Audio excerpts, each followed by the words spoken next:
So guys, আজকের এই ভিডিওটা শুধুমাত্র গজর জন্য বানানো। আজকে আমি দেখলাম আমার একটা কমেন্টে একজন বলে গজো ইজ বোকাচোদ না। ভাই, এমন কমেন্ট থেকে বিরত থাকো, কারণ গজো কখনোই বোকাচোদ না হতে পারে না। ভাই, এমন কমেন্ট করো না ভাই, এমন কমেন্ট করো যাতে কোনো অ্যানিমে ক্যারেক্টারকে লজ্জিত হতে হয়। ভাই, সম্মান দিয়ে কথা বলো। গজর ব্যাক স্টোরি আর গজর পারফরমেন্স আর গজর এবিলিটি, গজর পাওয়ার শুনলে তোমরা কেঁদে দিবে। ওর ডোমেন দেখে আসো ভাই, তারপর কথা বলো। আর গজো ইজ বোকাচোদ না, এটা থেকে বিরত থাকো। গজোকে হেট করো না, কারণ গজর ব্যাক স্টোরি আর গজর এসব পাওয়ারফুল অ্যাটাক তোমাদেরকে কাঁদিয়ে দেবে।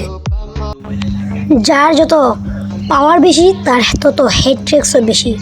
যারা হেড করো তাদেরকে বলছি গজোকে হেড করবে না, কারণ গজর পাওয়ার, গজর এবিলিটি তোমাদেরকে সত্যি অবাক করবে। আর গজো ভাই, ওকে যদি তোমরা হেড করো তাহলে আর কে থাকে? সো বি কেয়ারফুল আর এসব কমেন্ট করো না প্লিজ।